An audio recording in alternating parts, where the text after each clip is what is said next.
Hey now, welcome to the Dirty Side of the Track, America's leading Formula One podcast. I'm Brian, that's Rob. It's still the off season somehow, but we are very excited to have all of you join us for this amazing episode. How you doing, Rob? I'm doing good, but like you say, still the off season. It feels like that meme of like where they always use the picture from the Titanic of the old lady. It's been 84 years. The good news is when we drop this tomorrow, February 2nd, Sunday, we're in the month of February. And that's usually when we start seeing cars, and we have the event, the launch event, and we've got Drive to Survive, and we're starting to talk about testing. So it's not that far, right? No, true. And you know that when we drop the episode tomorrow on the 2nd of February, it will be February. You know that it's already February today, right? Because it's the first. And like I said, we're excited everybody's here. So yeah, this week we can put behind us the Netflix episode by thankfully reopening our DRS swing. The 100 seconds of DRS and the quiz returns as listener Mike or Michael, sorry, comes and takes it on. And oh my gosh, it was just so good to have a listener on again to speak to. So we'll do it again after we've played it for you later. But there will be another call to arms to get It was so more much fun. folk on. Oh yeah. He's So the we've got best. news and social and the video vote before Michael, then we'll listen to Michael, and then after that, we will launch this year's February Fantasticness. And it really is fantastic. And so is the artwork that Brian has done for it on Twitter again. It's top Are you notch. making fun of me? No, You, no, it's Fantasticness. oh boy. Let's jump into the news. Okay. Okay, so Johnny Herbert has been dropped from his role as a steward in Formula One. The governing body, the FIA, said that his duties as an FIA steward and that of a media pundit were incompatible. They said their decision was made with regret, and that he was widely respected and brought invaluable experience and expertise to his role. So I'm kind of guessing, and this is total shot in the dark, that the FIA maybe gave him the choice first and said, look, these two things are incompatible. So you can either carry on being a steward or you're going to have to stop being a steward and carry on with your media duty. And I'm pretty sure the media duty is a bit more of a ching Yeah. because I think the stewards are they're probably volunteers, all of them actually, but Yeah. uh, it 100% makes agreed. sense to me. I heard there were two teams at least that complained to the FIA about him in particular, is what the rumors are now saying. And regardless of that fact, if anyone listens regularly, and I know there are a bunch of you, we did do a SAP stats on the stewards and their decisions, and Johnny Herbert was at the top of the conversation because of his high conversion of when there was a penalty given, there was a high amount of time penalties per penalty given, but he also had a low amount of calling it a penalty. So if it was a penalty in Herbert's eyes, you were getting a time penalty for sure, but otherwise not. So if you Yeah, but I want, feel didn't. free to go back and check that out. But I do think he was inconsistent in what was and wasn't a Well, penalty. no, because I think the stats prove that he was consistent, right? No, he was Whenever consistent giving any penalty was a time penalty, but he yeah, didn't yeah, I give a agree. lot of So penalties. true. As a driver, he probably had a higher bar of what needed a penalty. So I think he was Yeah, quite consistent. For me, the issue was, and I'm surprised it lasted this long. It feels like a bit of conflict of interest because he's there doing interviews and yeah, talking about teams and drivers with their elbows out and all this kind of stuff. And then flip it an hour later when he's done his media duty and he's a steward in the steward's room looking at an incident that maybe he's been fanning the flames on agreed. from media duty. It just didn't never sort of sat right with me that he's allowed to do both roles. So Totally agree. Totally agree. And this week with the Lewis Hamilton in Ferrari excitement continued week two. Lewis and Maranello. And so we saw more now as he was in Barcelona driving his car. He crashed the car. And later that day, they had Charles in the car. And the first thing I read wasn't that he was unhurt or that everything was fine. It was that the car will be ready for Charles this afternoon. I said, good. I love Charles. But Lewis was unhurt, as we said. He was fine, but did crash his car. So that's the main part of the Lewis news this week, I guess. that was the headline, wasn't it? Lewis crashes his Ferrari. It's like, Yeah. okay. As if there's no one's ever crashed a car before. But anyway, somebody that doesn't want to crash a car, look at this segue.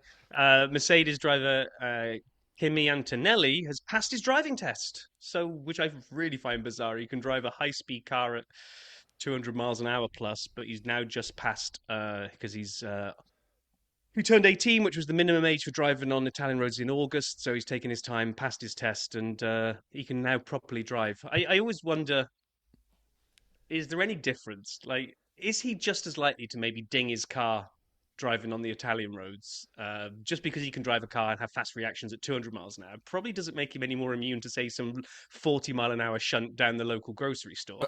Or, like my daughter likes to do at that age and hit cars in parking lots. Well, that's what I meant. Yeah, does that yeah. translate? Or coming in too hot? Mama and Papa Antonelli got to raise their insurance premiums? How does that work? I don't know. And so we highlight this for a second on our conversation with Michael, but Red Bull's confirmed that Yuki Tsunoda will be the reserve driver for 25. And that does not mean he's leaving his seat. It means if something happens to Liam or Max, they'll deputize him up to Red Bull. And then behind him at Racing Bulls, Ayumi Iwasa, I think I got that right, is the reserve driver for the Racing Bulls. So then he would backfill for Yuki, who would go up to RB, Red Bull full time. So for that promotion of that time period. So anyway, it's not a change to anything other than just who the reserve driver is behind Max and Liam. Yeah. Haas have restructured their operations team with a series of changes that include appointing Laura Muller as the first female race engineer in F1. So good for her. She'll work with Esteban Ocon as one of the 2 new racing engineers for Haas. And their new head of strategy is also going to be a woman, which is, I'm going to go for this one. I'll let you have this one. Kreidl? We'll go for that. Yeah. Yeah, it is. She's been recruited from Racing Bulls team and will start in March. So, all good to see an influx of women into Formula One, and hopefully you and I will live to see a Formula One driver who is female in the not too distant future. I hope so. Mainly the us living part is what I'm focused on. The us living part, yeah. There was a lot of talk this week, and I tried to ignore it, so I don't know why I'm reading this one, that the Formula One's governing body is introducing tougher tests on wing flexing in the 25 season. I could give less of a beep about wing flexing, front and rear wings, and I don't care. But these adjustments are aimed at further refining the ability to monitor and enforce the bodywork flexibility regulations so that there's a level playing field and you don't see people that, like McLaren, where people were pointing out their wings were compliant, but it didn't look like it at times, and Red Bull, and were the front wings flexing too much. And anyway, whatever. Great. So dismissive of this. I have my disdain for flexi wings could not be any higher. Not be any higher. Yet you're so into tires. So some just bit of rubber that has to get heated up to give grip, whoopee-doo, versus the whole aerodynamical surface of the car and how it operates and how fast it can go. You have no interest in. Oh, come on, the wings play a huge role in the amount of downforce. Front wing in particular, rear wing. I know, I like the rear wing. I just don't like the front wing. It was the rear wing that was part of the flexi thing. I know, I'm good with that. With the DRS. As long as it's closed in the right height. When they bring the low wings to Monza, just sign me up. But when I have to watch a video of the front wing depressing 4 inches and have people screaming about it. When the wing Grinch over there has been quiet, what it's basically for is that all those people that were crying about McLaren last year, and they did nothing wrong, they flexed within the regulations. So rather than let everybody now mimic that and probably flex within the current regulations, they're just going, yeah, we're going to put another set of tests in now. So it probably only affects McLaren because I guess they'll have to tune theirs down. So it'd be interesting to see, are they... Well, no, look. See, Brian. I'm flexing over here right now. Look at that. Flexing. Why did you... You enjoyed last season, right? Loved it. You enjoyed McLaren taking the fight and winning the... Okay, right. Now, if they're saying that one of the big areas of improvement they got in performance was the wing related, that aided the whole aerodynamic package and was part of the reason why they caught up all the time on Red Bull. If this now means they have to wind that back, rather than let everyone else do it, McLaren will have to wind it back. Do you think that puts McLaren in jeopardy next year? Did they break the rules last year? No, they didn't. But exactly. No.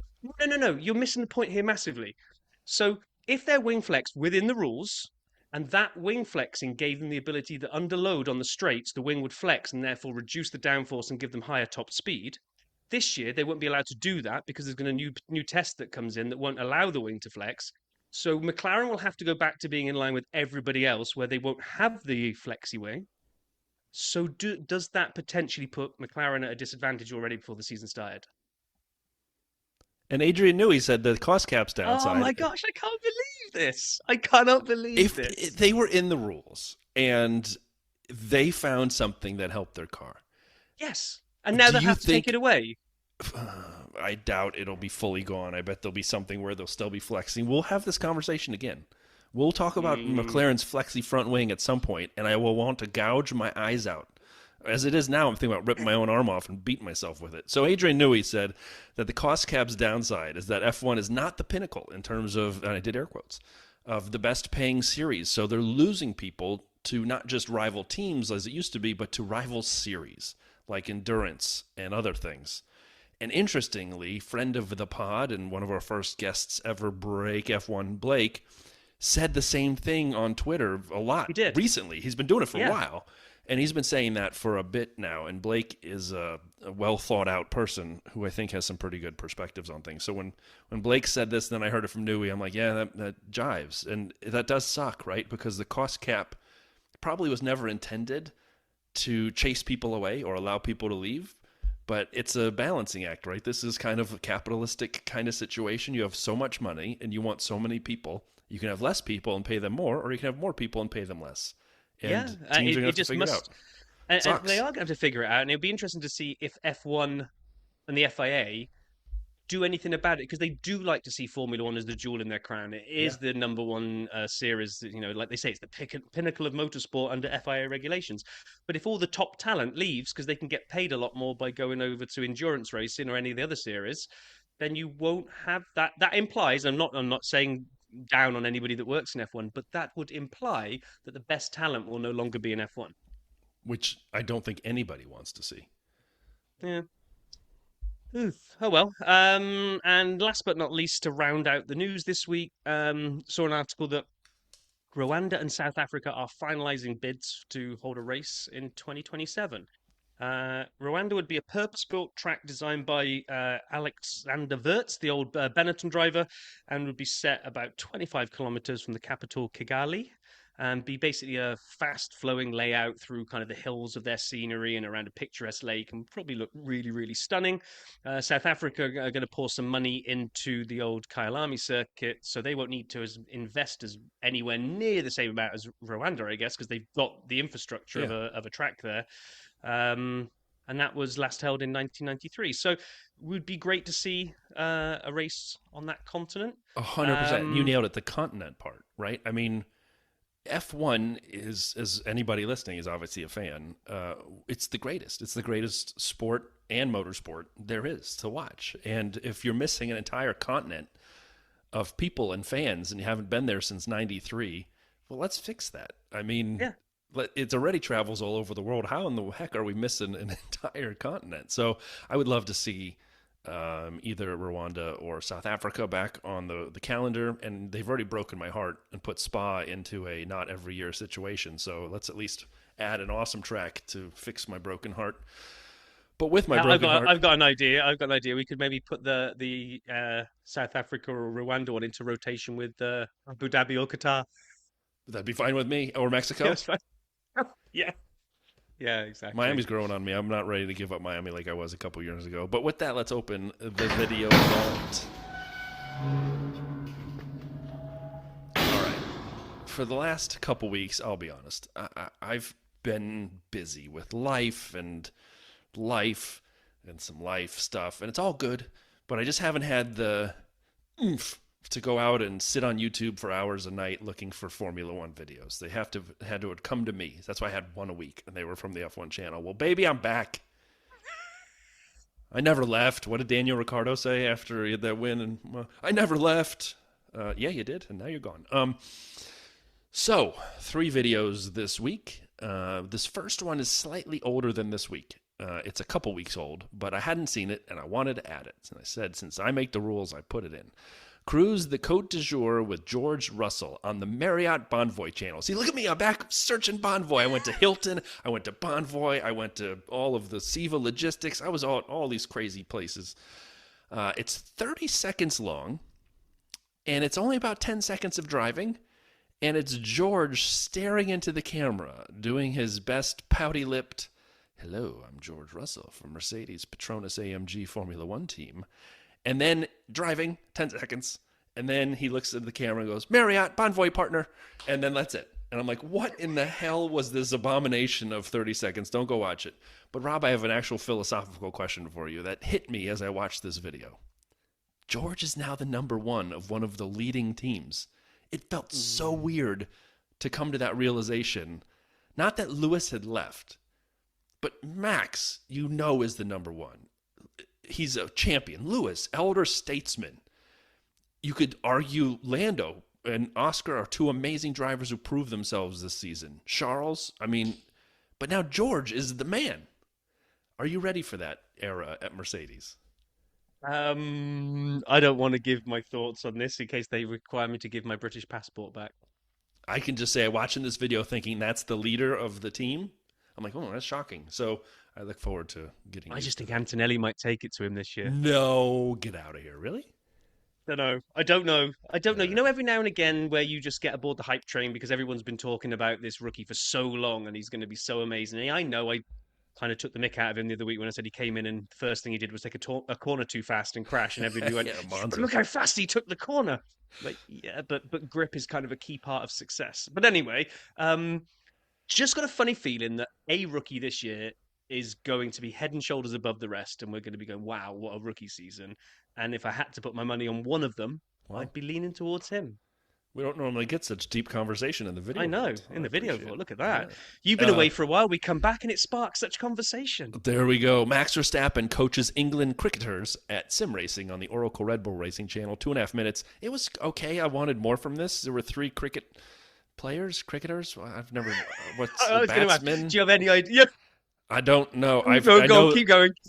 Throw some terminology in. Sticky wickets, googlies, mooglies. It's like baseball, but 47 times slower, lasts 7 days long, and no one ever wins. I don't know. Whatever. And there were 3 of these people who I've never seen, and Max was teaching them how to sim race. And at first, you're like, this is going to be cool. And it was good. Max was the highlight of this video. Can you imagine Max coaching you at sim racing if he wasn't trying to be nice? Like, he could be probably the most ruthless coach ever. But he was great. And then you saw a little bit of the video, and these people were bouncing off the walls. I'm like, oh, like they hit the walls and just kept driving. I'm like, oh, so they've changed the settings. This isn't really sim racing. This is arcade racing, basically. This is the equivalent of putting the bumpers when you go bowling, right? It's 100%. Okay. You can pass I got another strike. Exactly. Well done. That's what it was. Someone cranked in a 144 at Baku. I'm like, whoa, first of all, why Baku? And a 144, these people never... This is amazing. They should be doing this professionally. And then I watched, and they're like bouncing left, right. I'm like, oh, Jesus.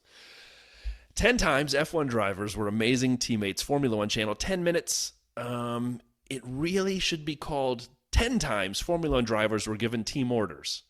But that's not what they wanted to call it. However, it was still fascinating. And there was Valtteri was in there twice. And some current drivers other than Valtteri and Lewis going through this. Multi-21? No, I don't think there was a multi-21 because it says we're amazing teammates. So instead of throwing your cap at the cooldown room and yelling, Seb, multi-21, this was them doing the right thing. And then, like, you remember that time when Valtteri got the place back from Lewis on the last lap when Lewis couldn't catch someone? So that's the genre, the feel. But one time Valtteri was very upset at the end, and you could see it on his face, but he still gave him a hug. They included that. Anyway, it's fine. If you want to watch it, you get the point. But with that, we'll close the video vault this week.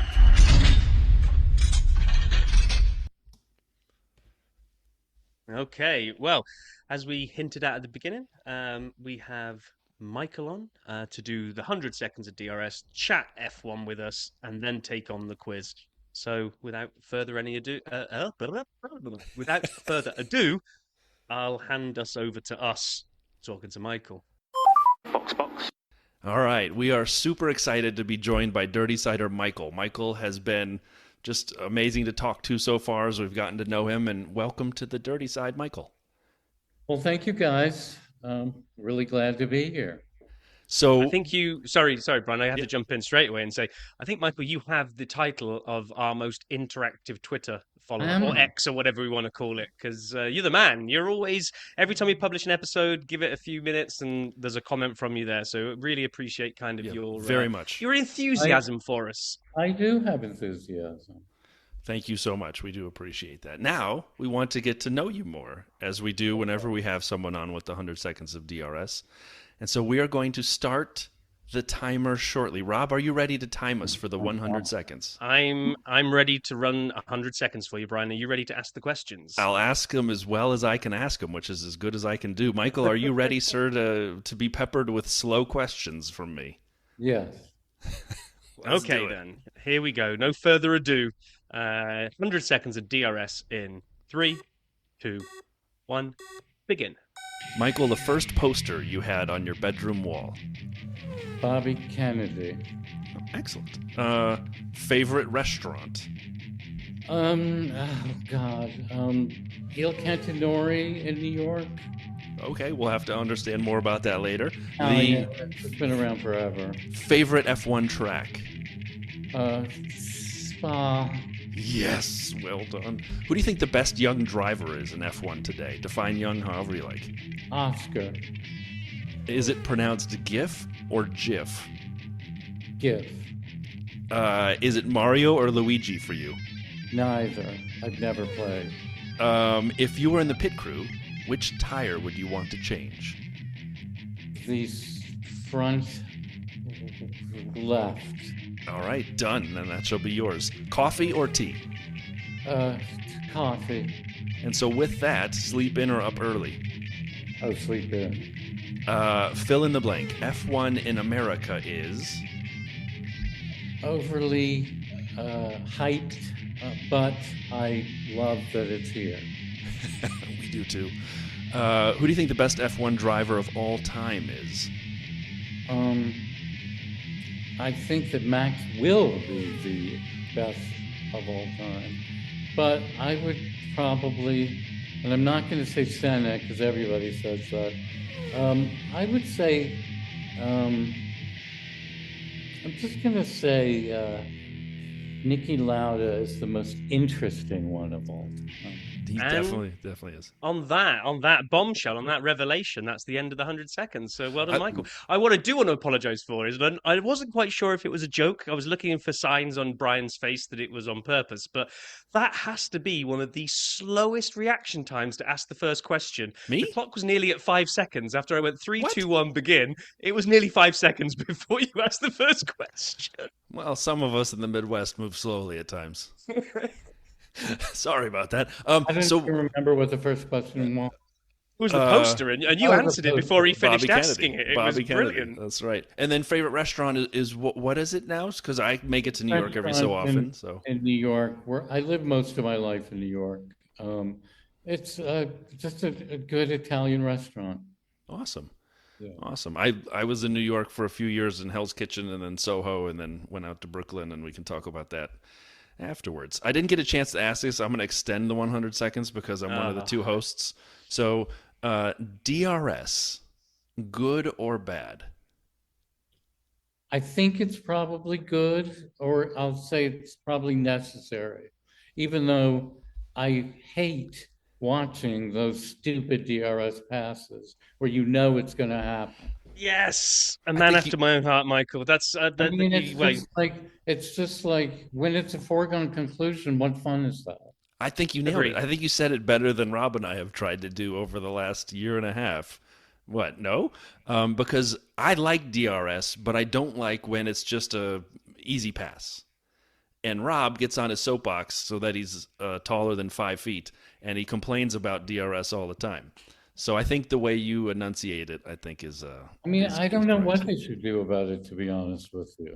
I mean, I know that. I haven't been watching that many years, so I do know about the pre-DRS time and what was that Alonso race where he was kept behind by some person. I'm sure you guys know who it was the whole time, and I'm thinking that must have been very frustrating, but. But when you know it's going to happen, and they're yammering about it, as they're it's just it's a bore. It is. Yeah. And what annoys me is that they don't really seem to learn year on year. Like, quite often Brian will tease me about going on my Rob's rant about these, like you said, exactly like you said. My big beef with DRS is when they get it wrong, and I like to see DRS deliver cars into the braking zone together, so they have a chance of passing, but not the easy just breeze by stuff. But we get races where they stupidly clear them halfway down the straight, and then next year you Right. think, okay, they'll learn from last year and they'll shorten the DRS zone. No, let's just do the same again. And then the commentary team tried to make out that they've just seen the world's greatest overtake because somebody breezes by with an extra 15 miles an hour in their back pocket. So But isn't you're a it- man after my own heart. But they did shorten it on some of the races this year, and I feel like they made the races worse. I don't know, maybe they need to change the positioning of where they, I don't know. I think But- they got it right a couple times, and I think there were a few where they made it too short and no one could pass. So Yeah, and I it's, don't like you remember say, it's a which one balancing that was, act. but I know the one you mean, where it was like, this is pointless. Probably Qatar. Hey, so you said you haven't been watching forever. Well, neither have Rob and I. So I'm kind of curious. What's Michael's origin story into F1 and developing as a fan and a member of the fantasy groups that you're in? I'm just curious how you kind of got the bug. Okay, I mean, it's just so obvious. COVID, you're watching Netflix all the time. In 2021, I'm just scrolling, see the show Drive to Survive. What is it? And I saw that there was probably what 3 seasons then or something. Yeah. I was like, well, I love the movie Rush. Yes. So I was like, well, I'll watch it. And so I binged the entire thing. And I was like, okay, this was really great. But will I like racing? And so that was like, what, a week before the 2021 season started or something. Yeah. So I started watching. I was like, oh, this, because I didn't know. I thought I might hate the racing. But I loved it until I realized that because I thought, all right, I'm going to be a Ferrari fan because I'm a Yankees fan. So that makes sense. Doesn't it, Rob? Cheering for the biggest and the best? Sure. Well, it's like I didn't, it's like I had no reason to be a fan of anybody. And, in Drive to Survive, there wasn't a lot of Ferrari, I think, at that time. But at any rate, I was like, I'll be a Ferrari fan. This Charles Leclerc, the sob story of the father dying and him. So I was like, oh, I like that guy. And then, but it's like you watch these races and I'm like, this is an interesting sport where that the person or team you're rooting for has no chance of winning. As I came to learn after a couple of races, I was like, this is a strange sport. No hope. Not any given Sunday, like when football you could win. I mean, okay, Ocon in 2020. Right. I mean, yeah, the freak races, but I was like, all right, but I was still enjoying it because I really got into the Max versus Lewis, contest, and I really was rooting for Max because I thought, okay, underdog story. So yeah, I guess I was lucky to watch that season as my first season.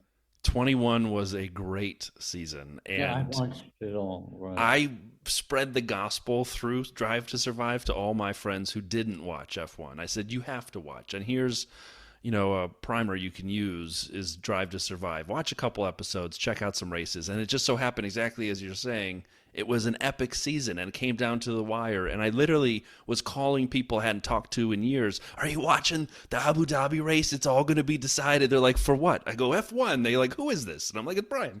And so my point is, I agree. That was a great season, and I love that story. I mean, that's... there are people. I knew nothing about the sport, though. I mean, I realized Drive to Survive taught you nothing, right? Except you learned about the people, which made me interested. But I didn't know any of this stuff, so I just started watching these F1 channels like Tomo and the Peter Windsor. He taught me a lot. That guy, the older guy.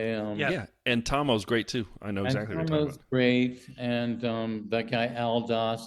So I like binge tons of episodes, and I would watch those live streams. So I figured, I could actually learn what was going on as opposed to like just the commentary during the race. Yeah. And probably the most important question of our time together is, how did you find us, out of curiosity? I have no idea. I should have There it is, Rob. That's the secret sauce. We'll bottle no, it no, up. but the truth is that I started following F1 things on Twitter because I got on Twitter for baseball. So I was like, okay, I like F1. Let me start finding things. And I had no interest in the fantasy at that point. So I probably just was searching, or, maybe the algorithm pointed me to you. Because I might have been listening to your podcast in 2021. Was it going on then? We started our first episode was we reviewed the Abu Dhabi Grand Prix in 21. That was our first ever episode. Then we went a whole off season with no races. And we were like, what are we doing? I know I would have been listening by 2022. That's great. But yeah, so a couple of things then. In 2022, Michael, you got to cheer Ferrari on a little bit more because the new regs worked really well for them, and we actually had. I'm sorry to interrupt. Go ahead. No. As I say, so after watching 2021 and thinking, why am I back in Ferrari? 2022 at least allowed you to start enjoying Ferrari being in with a chance of winning races. When was it 2022 that you went all in and moved across to the fantasy, or did you get another season through 2022 and start learning about it? When did you then go all in and kind of be a fan who watches, who researches it, and goes into fantasy? Yeah, 2022. I started playing fantasy. Yeah, when it was still the play on game. Yep. Oh yeah. And yes, I was like, that's when I really started to hate Ferrari as much as I loved Charles. I was like, my God, this team is unbelievable. Yeah, that was if Taylor Swift made having eras popular, then that was definitely the question era for Ferrari. I mean, Monaco. I mean, the engines exploding in Baku and Spain, and then of course for Charles, okay, he made his own mistake in France, but yeah, that was it was. Oh, and then of course, yeah. I mean, I don't know. Yeah, I really don't. I was like realizing, you can like these drivers, but not like the teams. Yeah, totally. So actually, I got two parts to this question because you have listened. Here we go. I like multi-part questions. Yeah. First, did you know that and it may not be there anymore, if you go on Google Maps to Paul Ricard, you mentioned Charles's accident at France. Where he crashed, there's a button that someone dropped called Charles Leclerc's parking spot. I found that hilarious. Second, so that's a yes or no. The second part is, are you more a team guy or driver guy? It sounds like you're saying you're more a driver guy. And there's no wrong answer there. I'm probably more driver. Rob's probably more team. So, is it true, Rob? I mean, from what I gather, if you're a Ferrari fan, you're a Ferrari guy. But I think that other fans, and maybe that's true with McLaren too, maybe. But I think you're more likely to be a driver fan, if you're not like a Ferrari guy. Possibly. Yeah, I don't know. We talked about this once before, that I think for me, because I've always been a huge football, I call it soccer, but football fan, and that's a team sport for me. Players come and go down the years, but I support Arsenal, and whoever wears the shirt, I'll support them, and I might have some favourite players for a while. But if that favourite player leaves and goes elsewhere, I ain't following that player. They've now left Arsenal. They're dead to me. Whereas in Ferrari, I see it's the same thing. Drivers have come and gone. I've had the great years when Schumacher dominated, but when a driver leaves Ferrari and goes somewhere else, I'll keep an eye on them. Like Carlos Sainz, I like Carlos Sainz, but I won't be pulling for him as much as I am when he's wearing the Ferrari overalls. Yeah, so yeah, the same with the Yankees. If they leave the Yankees, dead to me. So these sports are so different from each other, right? I mean, it's hard to compare them. I mean, I'm obsessed with both sports, but they are so different.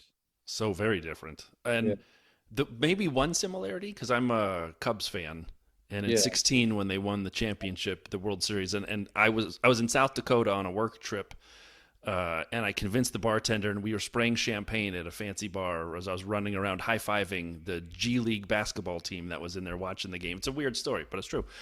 And my point is, baseball has some similarity, though, to F1 in that you see people's faces, and you kind of get to know their personality. Whereas, like football, there's a helmet, and you don't see it as much. And hockey, there's a visor. Yeah. Basketball has a little more. You feel like Yeah, you get to see the person, right. but basketball players are 7 feet tall. They don't resemble us in any way, shape, or form, nor do football players.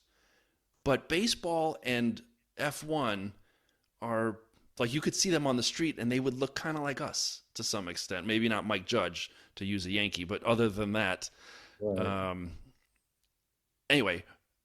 So I guess I think there's something to be said about a similarity and understanding the personalities of the players on the team that doesn't exist in a lot of other sports. My opinion. I could be wrong. Maybe true, but I think that because of Drive to Survive, we have that because that's an additional way of knowing these guys. That when you think about in the races, I mean, yes, I do have the F1 TV, so I watch all the post interviews, etc. So you could get to know them then. But when they're in the cars, if you just watch the broadcast, how much of them are you really going to That's see? true. That's true. And I'd like Yeah, to correct myself. Aaron Judge, not the Yeah, I didn't want to illustrator Mike correct Judge. you. My apologies. And I was going to say exactly what you said there, Michael, about Drive to Survive has given us that window, and so has social media. Yeah. Because if I think about me growing up watching Formula One, I knew way less about any driver, maybe almost nothing. The only way you had was their how they acted on the podium Yeah. or how they behaved on the racetrack, whether they were aggressive or not. Whereas from a football perspective, that had wall-to-wall TV coverage even as a kid growing up. So I knew all my favorite players because they would do post-match interviews, Yeah. they would do whatever. So yeah, F1 took a huge leap where it really grabbed hold of social media and decided it was going to use it to its advantage and start all the teams putting their little videos out. And then, like you say, Drive to Survive giving us the insight. I think, and I've got nothing to back this up, I would say these days there is probably a higher percentage of people who are fans of drivers than there are teams first. Whereas I think back in the day, when I grew up, people would always talk to each other. Are you a Williams fan? Are you a McLaren fan? It was the team first. But I think now we know them and we're kind of welcomed inside their lives a little bit. I imagine it's tipped the other way with Oh, yeah, zero research to back that up. like in those days, like in the 90s, when guys would switch teams all the time, a lot, right? Didn't it seem like there was a lot more going back and forth? It felt like it was inevitable they'd leave at some point. I don't know if it was more per se, but I know what you're saying. It felt like it. Like it just seemed like they weren't last. Like nowadays, you just assume these people they just stay at teams forever. I mean, Really, even I feel it's the opposite to some extent. I feel like it's weird that Max has been at Red Bull for so long. maybe I'm just used to it. No, that could be. I mean, and also, I mean, perception is always sort of in the eye of the beholder. So I mean, yeah, go ahead, no, right? I've just cheered for so many drivers who have moved so much that maybe I just kind of anticipated happening. And to me, it's the length that Lewis had at Mercedes in his middle stint of his career so far, or Max, as we said, with Red Bull. But other than that, I mean, this season we only had two teams who are bringing back both drivers. So it'll be fascinating. Yeah, Go ahead. and I'm so excited about all these rookies. Us too. The okay, a good question then on that. I think we've got one of the highest rookie counts that we've had for a while. Someone will probably correct me and tell me is the same as last year. But anyway, rookies don't have a great track record of surviving the entire season. In terms of when you look across the board, there's usually at least one, maybe two rookies that don't make it. So, how do you see that playing out? So you're excited to see these rookies come through. I won't hold you to name individuals, but do you think we get to see them all hold on to their seat all the way through the year, or do you think we'll get a kind of a crazy, silly season again where teams start ditching a couple of these rookies and suddenly everything's back in the mix again? Antonelli will stay no matter how bad he is. I think Lawson will stay unless he has a catastrophe. If they wanted Yuki in, he'd be in already. Obviously, poor Jack doing already. on the guillotine with the blade about to fall. Poor guy. Bortoletto, I think, is just going to stay. I mean, they've got to just give him the time. You know what I mean? I think he'll stay. Um, Let me ask you guys, how close is that Lindblad guy to maybe snatching away Hajar if he's bad? I'm I don't know what to expect out of Isaac Hajar Maybe either. because the We timing, like, yeah. everyone had bandied his name about, but it was going nowhere until Checo left Red Bull, and then we all kind of said, will it be Yuki or will it be Liam? It'll probably be Liam, and it was Liam. So then it became Isaac at our Racing Bulls. I don't know enough to know how long a rope they're going to give him. I don't either. It'll be fascinating to watch, though, especially because I don't know. I guess I'll ask you one more question about a current driver. Do you think Yuki's been progressing year over year, or do you think he's not? Because I've talked to other people and they think Yuki stinks, and they tell me, oh, he doesn't deserve the seat. And then I talk to people, and this is the camp I'm in, just being honest. I think he's gotten a little bit better every year, and I don't know what else he's supposed to do to be given a shot. And I know we're recording this on a Wednesday. Yesterday they announced he'll be the reserve driver for Red Bull. So if one of the Red Bull drivers go down, Yuki gets promoted, and then someone comes in, I don't know if it's Lindblad or who it is, comes in and takes his seat. But I don't know what else he's supposed to do. So I feel not be sponsored by Honda. It's simple as that. Yeah, it's 100. It's 100% the fact that he is a Honda man, backed by Honda. Honda are parting ways with Red Bull. They're going to a Ford and their own engine thing. They do not want to be having their ex-engine manufacturer putting their driver in their seat. Like Coffee Corner Terry did a big thing on it and basically said Yuki stood no chance of getting the Red Bull seat the moment Honda parted company with them. Really? He's a Honda guy with Honda money, and it's just not going to happen. That's interesting. When you boil it down to that thing, it makes perfect sense. To answer your question, Brian, I think that he improved after his first. He was really crashy in 2021. Mediocre 2020. I think he has gotten better, but I don't see him as anyone that's going to be great. Yeah, I agree. And I hate this whole thing of deserve a seat. Even though I do think Valtteri deserved a seat, but aside from that, we agree. You know what? It's like I don't think Yuki's had a long career compared to some people. This will be his 5th year. Yeah, that's true. So I you're spitting a lot of facts around here with your in-depth knowledge of Formula One since 2021. So it feels like maybe we should put you to the test and get you to run our quiz. What do you say, Michael? Okay. And did you hear how much gusto there was behind that? Yeah. Okay. Yeah, I did. The question is, that's as high a level as I ever get. Very I did prepare, since we haven't done this for a few episodes. I have the quiz intro music that Andy made for us ready. Right. So I'll play it in, and then Rob will start with the questions.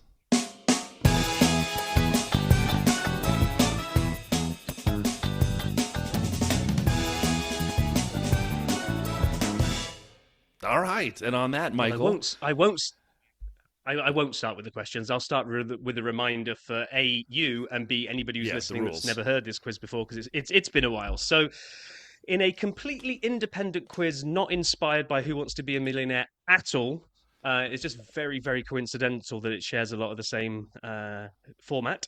We have 15 questions of increasing difficulty. The first 5 you really should get. So, everybody should go home with at least 5 on the leaderboard. 6 to 10, a little more taxing. And then 11 through 15 are stinkers. You have 3 lifelines that you can play at any point.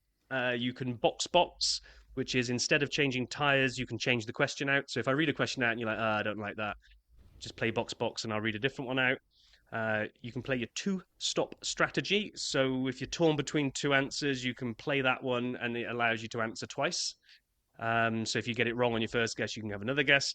And then you've got activate DRS, even though we don't like DRS that much. You can activate DRS and skip the question altogether. It's just like one of those easy overtakes. You just go straight past the question. But you can't use that on the last question to win. If you get to the 15th and you still have DRS, you can't open it on. How different is that from box? It's the same thing. Well, DRS lets you completely skip it like you got it right. Yeah. So if you're on question 10 and you said box, you didn't. Box. If you're on question 10, you'd stay on question 10. You just get a different question 10. If you're on question 10, you played your DRS, you'll just skip to 11. So there's the difference. You see. After you explained it poorly, Rob, I explained it well to Michael. He had it. We could have moved on. Well, I'll just wait 5 seconds before I ask the first question. Oh boy. Right, okay, here we go.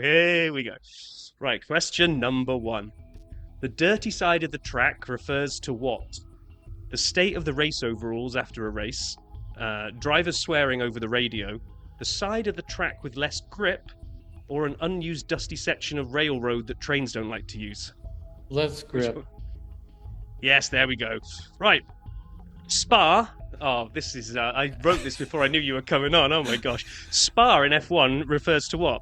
A hot tub in the cool-down room, a Belgian racetrack, a boxing warm-up done by the drivers, or a track with natural mineral water springs?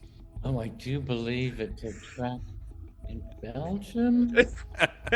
Yeah, so maybe Michael's favourite track at that. So yeah, right. Okay, this one tests your knowledge of listening to us. The segment on the show where we read out videos that we found in the week is referred to as Brian's Video Vault, Vale's Video Views, Reels and Wheels, or the News and Social. Well, it's Brian's Video Vault. Yeah. Although I did like Reels and Wheels. Reels and Wheels is pretty good, although I don't think I could ever say that right. No, exactly. Okay, question number 4. At the end of the race, they wave what at the winner as they cross the finishing line? Their hands, their phones, a photo for an autograph, or the checkered flag? Well, I think it's the checkered flag, though it's changed in these days. Is that final answer, Michael? Yes, it is. Final answer. Oh, I'm not allowed to say final answer. We're stealing from the original. No, we're not stealing from anything because this isn't related to that quiz, Brian. Question number 5. So this is the last of the real gimmies. The Ferrari logo features what? Enzo's face, a red car, a black horse, or a question mark? It's a black horse. Yes, it is. The prancing horse. Okay, right. Question number 6. The 11th team for next year is set to be which? Rich Energy, Cadillac, Toyota, or Audi? Cadillac. Rich. Okay.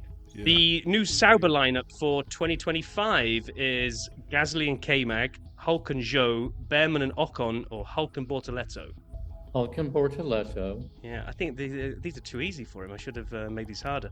Okay, question number 8. Which of the following is not a sprint race in the coming season? A, China, B, Brazil, C, Miami, D, Britain? Britain.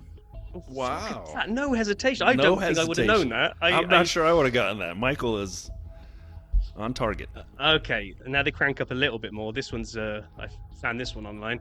Standard road tyre has a life of around 40 to 60,000 miles, depending on driving style. How long does the average F1 soft race tyre last? Is it A, 50 miles, B, 150 miles, C, 250 miles, D, 300 miles?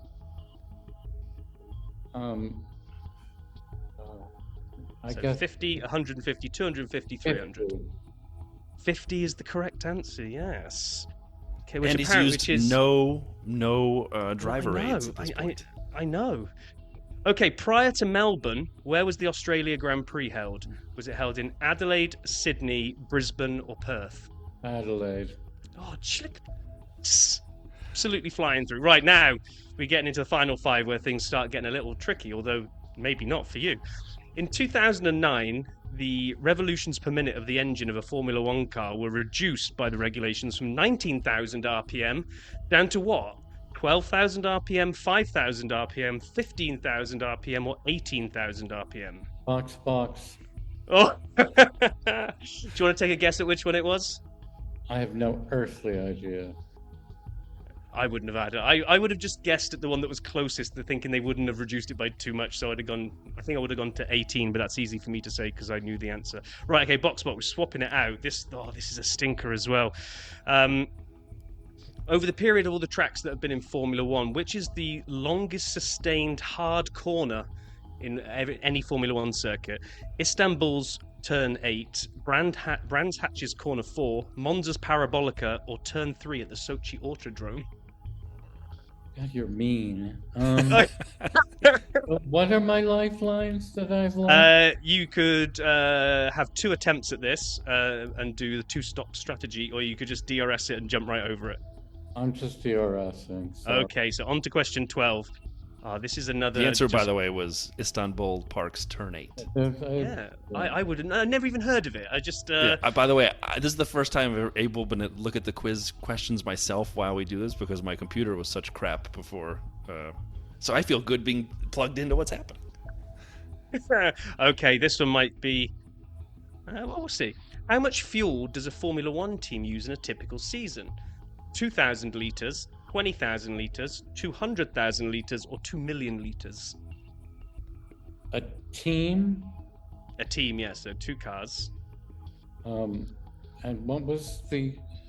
2,000 litres, 20,000 litres, 200,000 litres, or 2 million litres? I'll say 200,000. Oh, nailed it. Look at that. Okay.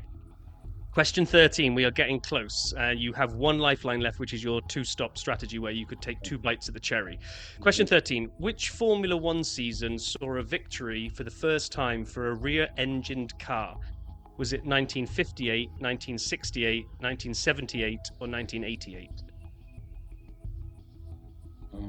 Let's see. What did those things look like? 88. You want to go for 88 and lock it in?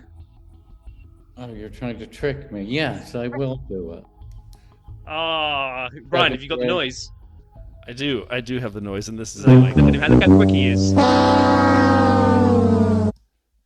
So sorry, I sir. found this question on an online quiz where you had to guess the answer and then it would show you, and I got this wrong because I put 1978. I went for 10 years earlier than you. Because I was thinking in my head, those bathtubs that they used to drive in the 1950s with the engine in the front were like around forever. I think it was, I can't remember now, I'm going to get the wrong driver. I want to say, can't remember. 1958, Argentinian Grand Prix, first race won by a rear-engine car. And Enzo Ferrari famously said that he didn't think they would catch on because you don't put the horse behind the wagon. Oh, interesting. So, good old Enzo. there we are. Okay, so 12. 12's a great score. Yeah. That actually puts terrible you... score. But well, you say that. So at the moment, we're kind of running 2 leaderboards of listeners versus guests. So people that have got other podcasts or guests that have come on and done it. So Rob from Fantasy Hub is leading the people that have their own shows or what have you. He had 14 out of 15. The previous best from a listener was 11 out of 15. So, Michael, you have gone to the top of the leaderboard of the listeners. Look at that. Yay, me. Anyway, well, okay, it was fun until it went into the utterly esoteric. But before we started, you said you'd watched every race from 55 onwards. I know, but, it was like that engine thing. You must have skipped the 1958. No, Rob, you're right. I would have guessed 70. I was on the verge of saying 77. Yeah, I just don't know about these. I've watched some of these older, clips on stuff, but yeah, that kind of technical stuff, I just don't know.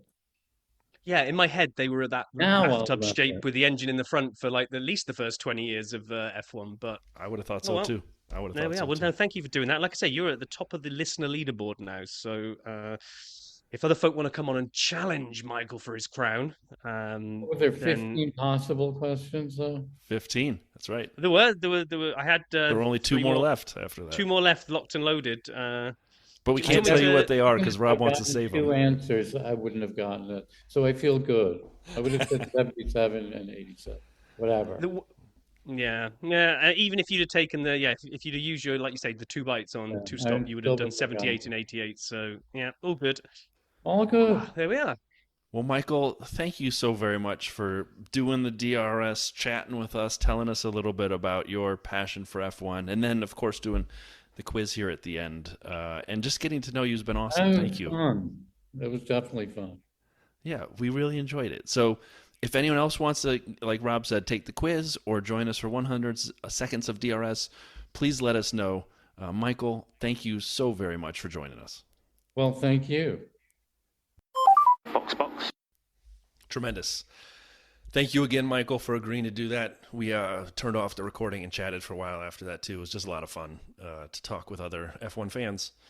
And it was a really great time. So thanks again. And if anyone else wants to join who hasn't done the 100 seconds of DRS, please drop us a line on any of our socials or email. It can be found at our website, www.dirtysideoftrack.com. Oh, the jingles. I should go find the jingles for something soon again. Anyway, not doing the jingles. But that was fun in the quiz. If anyone's done 100 seconds but wants to do the quiz, let us know. I know some people on the Discord have talked about it. Shoot us a note. We'll be happy to get that set up as we go forward. And as we Rob, absolutely do, because it just I think it was the last person we had on was Hells, I think, which feels like a million years ago now. And when we first started this, it was such a big part of the pod was trying to get a listener on as often as possible, because just hearing about how people found their way into this sport and then chatting about various things, we just love it. So if you're there listening and you've never come on, then reach out to us. If you have come on, you want to come on again and run the quiz, then reach out to us again, because we've just got to make a way of finding time in our week to just pop. What is it? 30 minutes. It's nothing. Me and Brian can do that. We can pop that into our schedule and Definitely. record. But yeah, Definitely. please reach out, because it was amazing.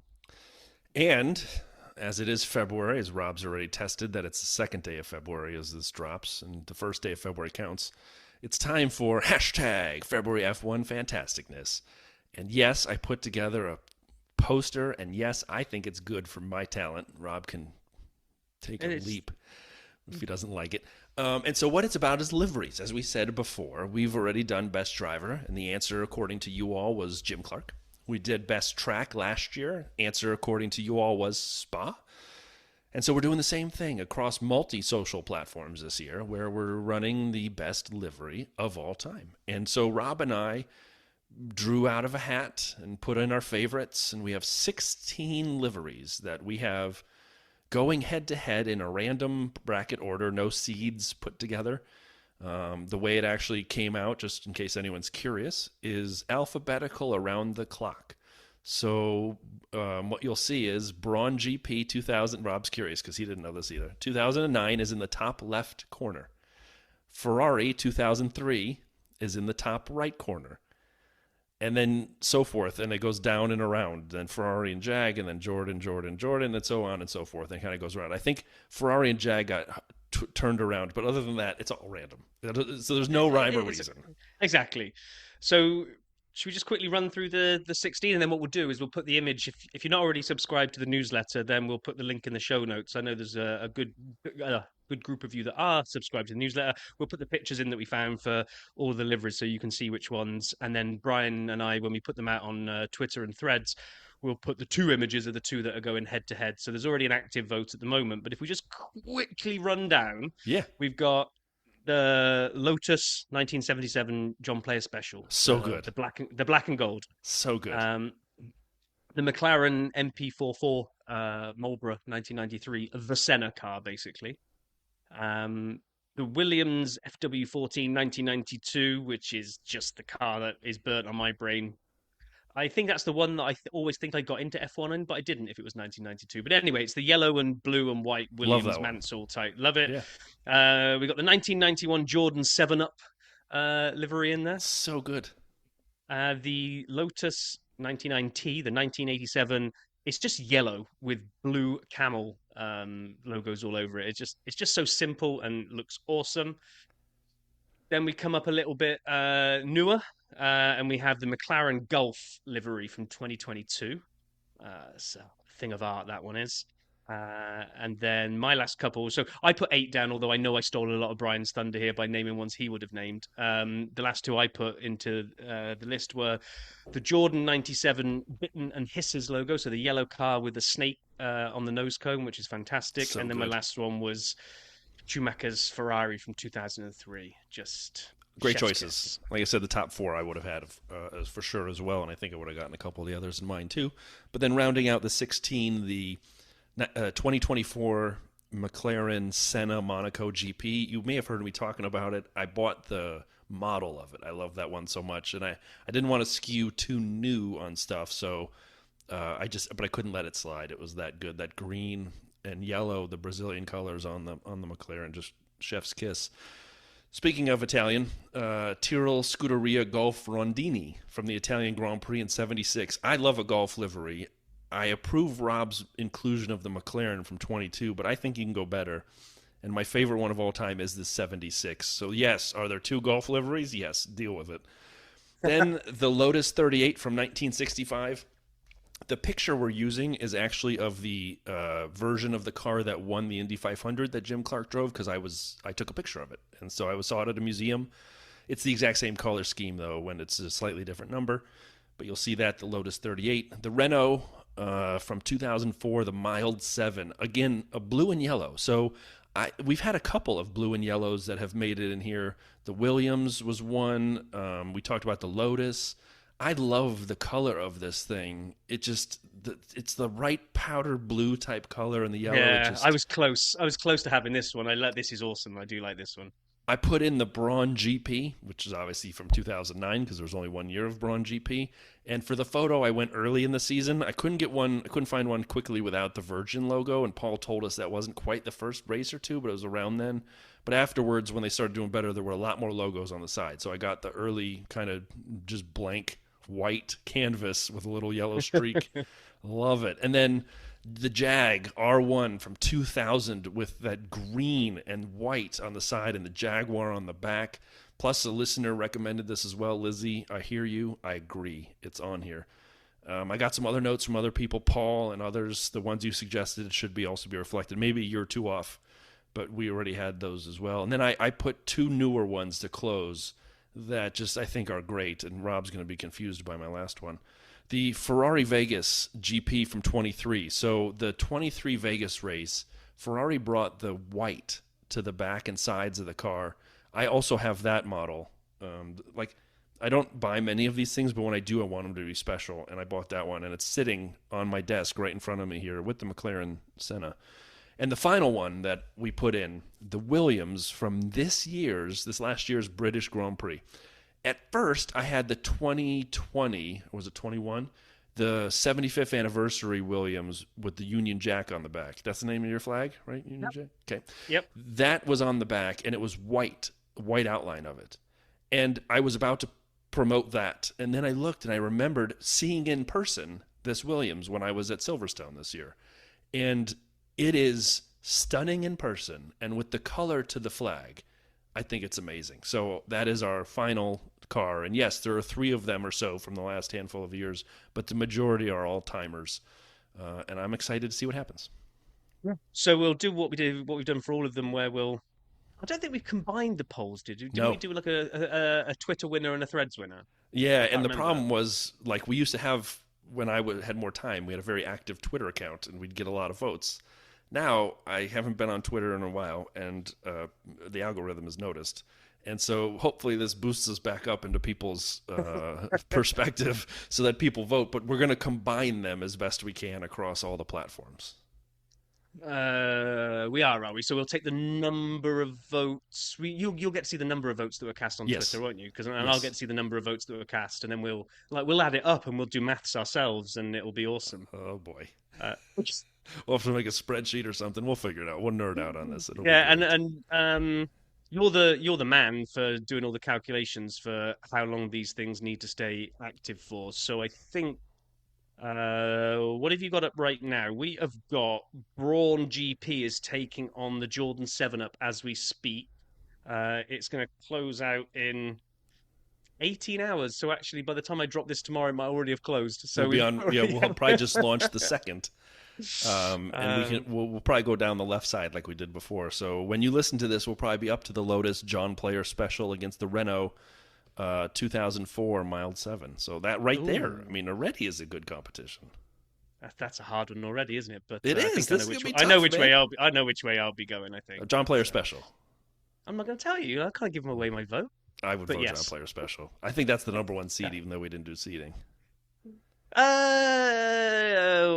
That's tough, and I'd be interested to see how cruel your draw is. I haven't looked at the full bracket yet to see what the path is to the final. Like, what's our potential, winner from the left and the right hand side? Because if we've got the John Player Special, the Senna, and the Williams FW14 all on the same side of the bracket, that's going to be painful when we get to some of the later rounds. But... So if you think those are the top three, just so you know, the way it, and again, randomized by alphabetical order, like just around the circle, the Senna, I'm assuming you mean the McLaren MP44? That, yes. From 93, that is in its own bracket, like it's in its own regional, if you will.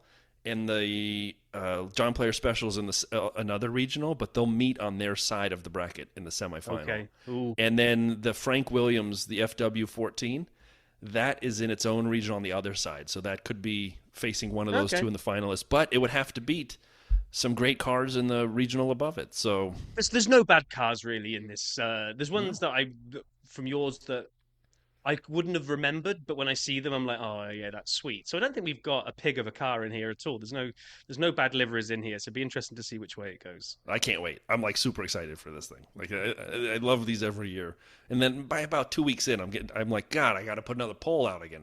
But I love it. Don't worry, I'm just complaining. And on that complaint, we are going to end this week. Again, big thanks to Michael for joining us. That was a ton of fun. Hope everyone enjoyed listening. If you want to be on the 100 seconds or the quiz, let us know. Vote in the bracket, hashtag February F1 Fantasticness, so we can get our bracket done and dusted before March Madness starts. And hope everyone has a great week. Be safe out there. Have a great time. Be kind to everybody. And we'll talk to you in 1 week's time, everybody.